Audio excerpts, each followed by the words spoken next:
Hello, it's Philip Taylor speaking from Richmond Green Chambers. I'm looking at this book here. It's called Negotiating Technology Contracts, and it's come to us from Globe Law and Business. There's the spine for you, and there's the back. It's in the second edition now, and it's been written by three people: Kit Burden, Mark O'Connor and Duncan Pithouse. The book is a standard hardback, you can see that. There's blurb on the back. And in fact, at the back, there's the usual stuff about other titles from Globe, other works by the author and so forth. And they have a detailed piece about Globe Law and Business at the back of the book. And what you've got in this book is a short index, which is rather nice because they don't normally, quite often they don't produce an index, which has always been something I've commented on, not one way or the other, but just to say it's actually quite nice if you do have an index. Then you've got, again, at the back, it's their house style. They have the details about the three authors at the back. And then you get into the basic publication. It's 300 odd pages. There's a conclusion right at the back. And if we go to the front of the book, you can see again, when I get to the front, you can see there again, that's the house style. So it's up like that. You can see that.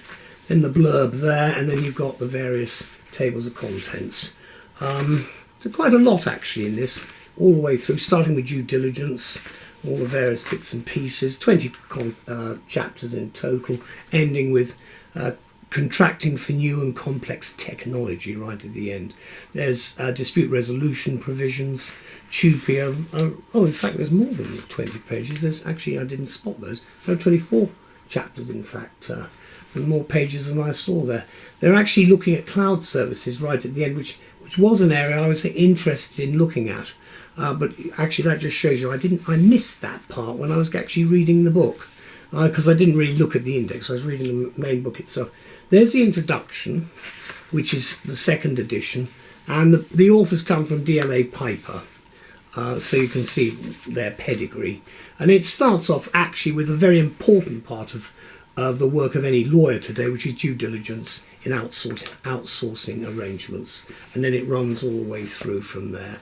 There are no footnotes, and there is paragraph numbering linked to the chapters. But I think, generally speaking, you'll find the information quite helpful.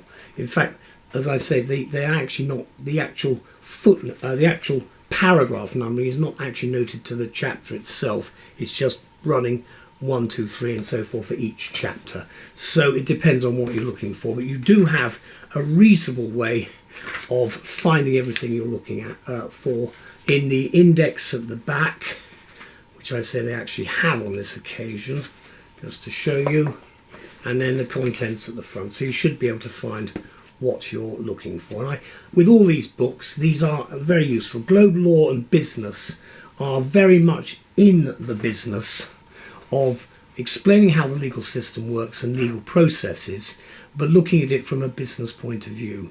And that is actually one of the things that's most helpful. Now, Elizabeth and I talked about the book, and she wrote the first draft. We've given it a title, Top Professional Advice on the Subtle and Profitable Art of Coping with Technology Contracts, now in a second edition. This is what we say. As technological change looms ever larger, faster and increasingly complex, this book, now in a new edition, it's the second edition, becomes all the more essential for practitioners tasked with the ups and downs and the ins and outs of negotiating technology contracts. To say they're difficult to negotiate is something of an understatement.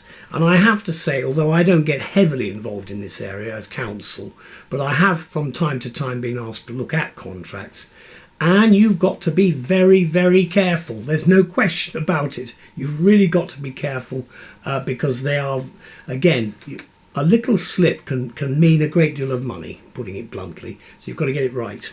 Now, all the better then that Globe come up with this book. There are the three authors of what is now, I think, a well-established text. They all come from DLA Piper, let's just explain that correctly, at the firm.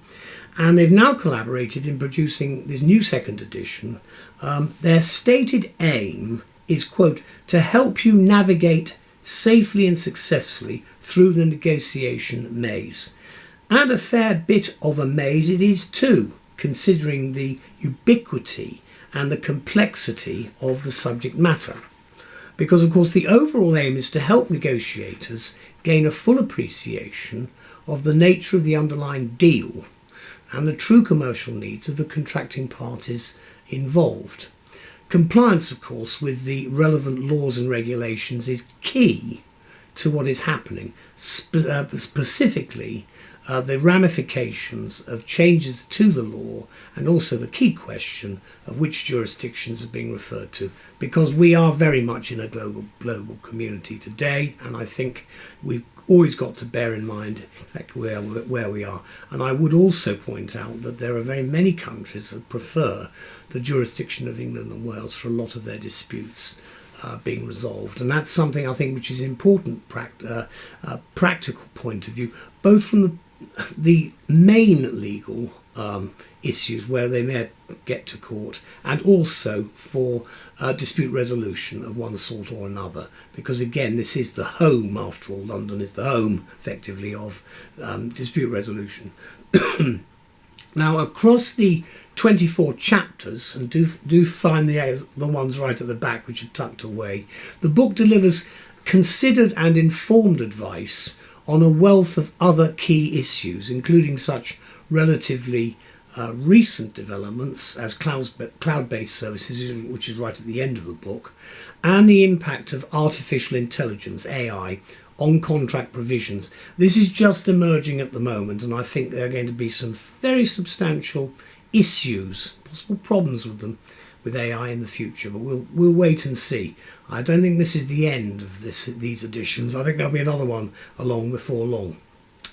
The book is reassuringly practical in that it tells you what you need to know and what you need to do as you approach that formidable negotiating table. And that's the beauty of a lot of the Globe publications.